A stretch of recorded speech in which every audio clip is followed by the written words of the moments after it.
അവിടെ doctor Roy C ജെയുടെ മൃതദേഹം വാഹനത്തിലേക്ക് കയറ്റുന്ന ദൃശ്യങ്ങളാണ് പ്രേക്ഷകർ കാണുന്നത്. ഇന്നാണ് സംസ്കാരം, വൈകിട്ടാണ് സംസ്കാരം. ബെന്നാർഘട്ടയിലെ റിസോർട്ടിൽ രാവിലെ പൊതുദർശനമാണ്. അപ്പോൾ ആശുപത്രിയിൽ നിന്നും ഡോക്ടർ റോയി സി ജെയുടെ മൃതദേഹം ആ ഒരു വാഹനത്തിലേക്ക്, അങ്ങോട്ട് കൊണ്ടുപോകുന്ന വാഹനത്തിലേക്ക് കയറ്റിയിരിക്കുന്ന ദൃശ്യങ്ങളാണ് പ്രേക്ഷകർ കാണുന്നത്. ഇപ്പോഴും ഞെട്ടൽ മാറിയിട്ടില്ല. ഡോക്ടർ റോയി സി ജെ ജീവനൊടുക്കി എന്ന വാർത്ത ആദ്യം നമ്മുടെ ഗ്രൂപ്പിലോട്ട് വരുമ്പോൾ കണ്ട ഞെട്ടൽ ഇപ്പോഴും അത് മാറിയിട്ടില്ല. കാര്യം അങ്ങനെ അദ്ദേഹത്തിൻ്റെ സഹോദരനൊക്കെ അതായത് ഉദ്യോഗസ്ഥർക്കെതിരെയൊക്കെ വലിയ വിമർശനങ്ങളൊക്കെ അദ്ദേഹത്തിൻ്റെ സഹോദരനുണ്ട്. എന്താണ് യഥാർത്ഥ കാരണം എന്ന് ഇനിയും വ്യക്തമാകാനിരിക്കുന്നു. എന്തായാലും വലിയ സങ്കടം ഉണ്ടാക്കുന്ന, വലിയ വേദന ഉണ്ടാക്കുന്ന വേർപാടാണ് അത്. കേരളത്തിന് മാത്രമല്ല, കേരളത്തിനും മലയാളി എന്നുള്ള നിലയ്ക്ക് രാജ്യത്ത് പല സ്ഥലങ്ങളിലും ദുബായിലൊക്കെ വലിയ അഭിമാന സംരംഭങ്ങൾ, ഒരുപാട് പേർക്ക് ജോലി കൊടുക്കുന്ന അഭിമാന സംരംഭങ്ങൾ തുടങ്ങിയ ഒരു വലിയ വ്യവസായിയാണ്. ആ വ്യവസായി അങ്ങനെ അങ്ങേയറ്റം ദൗർഭാഗ്യകരമായ സാഹചര്യത്തിൽ ആത്മഹത്യ ചെയ്യുന്ന ഒരു സാഹചര്യം ഉണ്ടായി. ഇപ്പോൾ ആശുപത്രിയിലായിരുന്നു, ബോറിംഗ് ആശുപത്രിയിലായിരുന്നു. അവിടെ നിന്ന് ആ വാഹനത്തിലേക്ക് കയറ്റുകയാണ്. ബന്ധുക്കൾ അല്പസം മുമ്പാണ് ആശുപത്രിയിലേക്ക് എത്തിയത്. ഇന്ന് പൊതുദർശനം ബെന്നാർഘട്ടയിലെ റിസോർട്ടിലാണ്. വൈകുന്നേരമാണ് 3:30 സംസ്കാര ചടങ്ങുകൾ തുടങ്ങുക എന്നാണ് അറിയാൻ കഴിയുന്നത്. അപ്പോൾ ആശുപത്രിയിൽ നിന്നുള്ള ദൃശ്യങ്ങളാണ് ഇപ്പോൾ നമ്മൾ കാണുന്നത്. ആ വാഹനത്തിലേക്ക് കയറ്റുകയാണ്. അദ്ദേഹത്തിൻ്റെ സഹോദരൻ അവിടെയുണ്ട്. ഭാര്യയും മക്കളും ബൗറിംഗ് ആശുപത്രിയിൽ എത്തിയിട്ടുണ്ട്. അല്പസമയത്തിനകം തന്നെ അവിടെ നിന്ന് മൃതദേഹം കൊണ്ടുപോകും. അദ്ദേഹത്തിൻ്റെ ആഗ്രഹം പോലെ തന്നെ ബെന്നാർഘട്ടയിലെ റിസോർട്ടിലാണ് സംസ്കാര ചടങ്ങുകൾ ഉണ്ടാവുക. മനീഷ് മൂർത്തി ചേരുന്നുണ്ട് വിവരങ്ങളുമായി.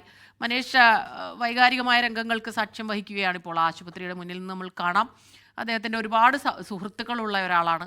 അപ്പോൾ തീർച്ചയായിട്ടും ഇന്നത്തെ ദിവസം അദ്ദേഹത്തെ കാണാനായി അവസാനമായി കുടുംബം അവിടെ നിന്ന് നടന്ന് പോകുന്നുണ്ട്. മകളുണ്ട്, പത്നിയുണ്ട്, സഹോദരനുണ്ട്. പറയൂ മനീഷ്.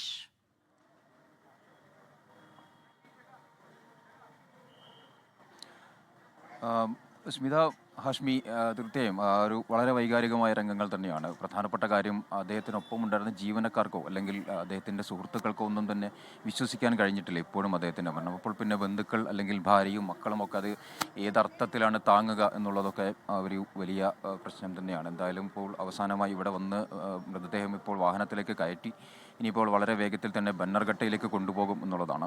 8 മണിയോടുകൂടിയാണ് നേരത്തെ പറഞ്ഞിരുന്നത്. ഇപ്പോൾ ബന്ധുക്കളെത്തി, ഭാര്യയും മക്കളുമൊക്കെ ഇവിടേക്ക് എത്തി, ബോഡി കണ്ടു, അതിനുശേഷം മൃതദേഹം കണ്ടു. അതിനുശേഷം ഇപ്പോൾ അവർ എന്തായാലും അവിടേക്ക് ബെന്നാർഘട്ടയിലേക്കാണ് പോകുന്നതെന്നാണ് മനസ്സിലാക്കാൻ സാധിക്കുന്നത്. അപ്പോൾ ഇനിയിപ്പോൾ അല്പസമയത്തിനകം തന്നെ ഇവിടുന്ന് ബെന്നാർഘട്ടയിലേക്ക് വാഹനം കൊണ്ടുപോകും.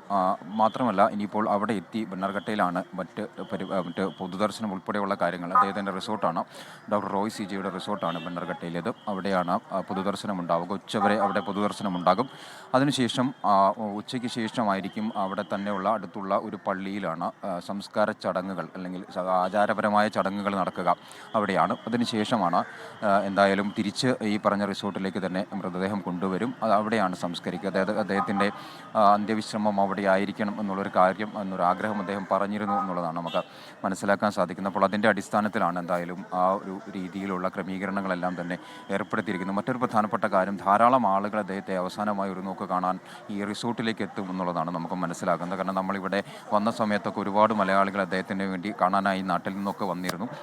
ഈ ആശുപത്രിയിലായതുകൊണ്ട് തന്നെ സ്മിത, ഹാഷ്മി, ഇപ്പോൾ വാഹനം എന്തായാലും ഇവിടുന്ന് പുറപ്പെടുകയാണ്, ബെന്നാർഘട്ടയിലെ റിസോർട്ടിലേക്ക് പുറപ്പെടുകയാണ്. ഇനിയിപ്പോൾ വളരെ വേഗത്തിൽ ഇവിടുന്ന് ഏകദേശം 22 കിലോമീറ്ററാണ് ഈ ബെന്നാർഘട്ടയിലെ ഈ ഒരു സ്ഥലത്തേക്കുള്ളത്, റിസോർട്ടിലേക്കുള്ളത്. അവിടേക്ക് പുറപ്പെടുകയാണ് വാഹനം. ഇനി അവിടെയാണ് മറ്റ് കാര്യങ്ങൾ, പൊതുദർശനം ഉൾപ്പെടെയുള്ള കാര്യങ്ങളെല്ലാം തന്നെ അവിടെയാണ്. അവിടേക്ക് ധാരാളം ആളുകൾ, പറഞ്ഞു വന്നത് ധാരാളം ആളുകൾ കേരളത്തിൻ്റെ വിവിധ ഭാഗങ്ങളിൽ നിന്നെത്തിയ വളരെ സാധാരണക്കാരായിട്ടുള്ള ആളുകൾ ഉൾപ്പെടെ അദ്ദേഹത്തെ ഒരു നോക്ക് കാണുന്നതിന് വേണ്ടി, അവസാനമായി ഒരു നോക്ക് കാണുന്നതിന് വേണ്ടി ഇവിടേക്ക് എത്തിച്ചേർന്നിട്ടുണ്ട്. നമ്മൾ പലരെയും ഈ ആശുപത്രിയുടെ പരിസരങ്ങളിൽ വെച്ച് നമ്മൾ കണ്ടിരുന്നു. പക്ഷേ ഇന്നലെ മുഴുവനായും ഇവിടെ മോർച്ചറിയിലായിരുന്നത് കൊണ്ട് തന്നെ അദ്ദേഹത്തെ കാണാൻ ആർക്കും തന്നെ അവസരമുണ്ടായിരുന്നില്ല. അത് ആ ഒരു കാര്യം കൊണ്ട് തന്നെയാണ് ഇന്നിപ്പോൾ ഉച്ചവരെ അവിടെ പൊതുദർശനം ഉണ്ടാകാനുള്ള അല്ലെങ്കിൽ ആ പൊതുദർശനത്തിന് വേണ്ടിയുള്ള ഒരു ക്രമീകരണം ഒരുക്കിയിരിക്കുന്നത്. ഇപ്പോൾ ആ വാഹനത്തെ അകമ്പടിയായി ബന്ധുക്കളും എല്ലാവരും ആ ഒരു വാഹനത്തിന് അകമ്പടിയായി പോവുകയാണ്. എന്തായാലും ഇനിയിപ്പോൾ അല്പസമയത്തിനകം, ഏകദേശം ഒരു അരമണിക്കൂർ കൊണ്ട് അവിടേക്ക് എത്തിച്ചേരും എന്നുള്ളതാണ് നമുക്ക് മനസ്സിലാക്കാൻ സാധിക്കുന്നത്. ബെന്നാർഘട്ടയിലേക്ക് എത്തിച്ചേരുമെന്നാണ് നമുക്ക് മനസ്സിലാക്കാൻ സാധിക്കുന്നത്. വളരെ വേഗത്തിൽ ഉള്ള ഒരു മരണം അല്ലെങ്കിൽ അത്തരത്തിലൊരു തീരുമാനത്തിലേക്ക് അദ്ദേഹം എത്തുന്നു എന്നുള്ളത് ഇപ്പോഴും വിശ്വസിക്കാൻ കഴിയാത്ത ഒരു നില തന്നെയാണ്. എന്തായാലും ആ ഒരു മരണത്തിൻ്റെ ആഘാതം ഇപ്പോഴും എല്ലാവരിലുമുണ്ട്. അതായത് ബന്ധുക്കളിലാണെങ്കിലും ജീവനക്കാരിലാണെങ്കിലും സുഹൃത്തുക്കളിലാണെങ്കിലും ഒക്കെ ആ ഒരു വലിയ ആഘാതം ഇപ്പോഴും നിലനിൽക്കുന്നു. അന്വേഷണം അതിൻ്റെ കൃത്യമായ അർത്ഥത്തിൽ നടക്കും എന്ന് തന്നെയാണ് നേരത്തെ പറഞ്ഞ DK ശിവകുമാർ ഉപമുഖ്യമന്ത്രി ഉൾപ്പെടെയുള്ള ആളുകൾ പറയുന്നത്. പ്രത്യേക അന്വേഷണ സംഘം ഇതുമായി ബന്ധപ്പെട്ട് രൂപീകരിക്കുകയും ചെയ്യുന്നു. എന്തായാലും ആ ഒരർത്ഥത്തിലേക്ക് അന്വേഷണം പോകുന്നുണ്ട്. മാത്രമല്ല ഇനിയിപ്പോൾ അദ്ദേഹത്തിൻ്റെ സംസ്കാര ചടങ്ങുകളാണ്. ആ ചടങ്ങുകളിലേക്ക് എന്തായാലും എത്തുമ്പോൾ വളരെ വികാരപരമായ രംഗങ്ങൾ നമ്മളിപ്പോൾ അല്പസമയം മുമ്പ് ആശുപത്രിയിൽ കണ്ടതുപോലെയുള്ള വികാരപരമായ രംഗങ്ങൾ തന്നെയാണ് പലയിടങ്ങളിൽ നമുക്ക് കാണാൻ സാധിക്കുന്നത്. കാരണം ജീവനക്കാരെ സംബന്ധിച്ചാണെങ്കിലും അല്ലെങ്കിൽ അദ്ദേഹത്തിന് ഒപ്പം ജോലി ചെയ്തിരുന്ന ആളുകൾ, അദ്ദേഹത്തിൻ്റെ ജീവനക്കാരാണെങ്കിലും അദ്ദേഹത്തിൻ്റെ ബന്ധുക്കളാണെങ്കിലും സുഹൃത്തുക്കൾ എല്ലാവർക്കും ഒരേ സ്വരത്തിൽ പറയാവുന്ന ഒരു കാര്യമെന്ന് പറയുന്നത് അദ്ദേഹം ഒരിക്കലും അത്തരത്തിലുള്ളൊരു തീരുമാനത്തിലേക്ക് പോകേണ്ട ആളായിരുന്നില്ല എന്ന് മാത്രമല്ല അത്ര മാനസിക ധൈര്യമുണ്ടായിരുന്ന ഒരാളായിരുന്നു. പല പ്രതിസന്ധി ഘട്ടങ്ങളിലുമൊക്കെ അതൊക്കെ കടന്നു വന്ന ഒരാളായിരുന്നു. പക്ഷേ ഇത്തരത്തിലൊരു അത്തരത്തിലൊരു തീരുമാനത്തിലേക്ക് അദ്ദേഹം എത്തിയത് എന്തുകൊണ്ട് എന്നുള്ളത് അറിയണം എന്നുള്ളത് തുടക്കം മുതൽ തന്നെയുള്ള ആവശ്യമായിരുന്നു. ആ ആവശ്യത്തിലേക്കാണ് എന്തായാലും ഒരു പ്രത്യേക അന്വേഷണ സംഘമൊക്കെ രൂപീകരിച്ചുകൊണ്ട് അന്വേഷണം നടക്കുന്നത്. എന്തായാലും ഇപ്പോൾ ഇവിടുന്ന് പൂർണ്ണമായും തന്നെ വാഹന വ്യൂഹം ഇവിടെ നിന്നും പോയി കഴിഞ്ഞു. അദ്ദേഹത്തിൻ്റെ ഭാര്യയും മക്കളും എല്ലാം ആ മൃതദേഹത്തെ അനുഗമിക്കുന്നുണ്ട്. ഇനിയിപ്പോൾ വളരെ വേഗത്തിൽ ബന്നർഘട്ടയിലേക്ക് എത്തുക എന്നുള്ളതാണ്. ബന്നർഘട്ടയിലെ റിസോർട്ടിലാണ് പൊതുദർശനം ഉണ്ടാവുക. ആ പൊതുദർശനത്തിന് ശേഷം ബന്നർഘട്ടയിലെ സമീപത്തുള്ള പള്ളിയിലേക്ക് മൃതദേഹം കൊണ്ടുപോകും. അവിടെയാണ് സംസ്കാര ശുശ്രൂഷ ചടങ്ങുകൾ നടക്കുക. അവിടെ നിന്നും തിരികെ റിസോർട്ടിലേക്ക് കൊണ്ടുവരും. ആ റിസോർട്ടിലാണ് ഇനിയിപ്പോൾ സംസ്കാര ചടങ്ങുകൾ നടക്കുക. ഹാഷ്മി, സ്മിത. ലോകത്തെവിടെയായാലും ഏത് സമയത്തും 24 വാർത്തകളും ഓഗ്മെന്റഡ് റിയാലിറ്റി പാക്കേജുകളും എക്സ്പ്ലെയിനറുകളും വിശദമായി കാണാൻ ഞങ്ങളുടെ യൂട്യൂബ് ചാനൽ നിങ്ങൾക്ക് സബ്സ്ക്രൈബ് ചെയ്യാം.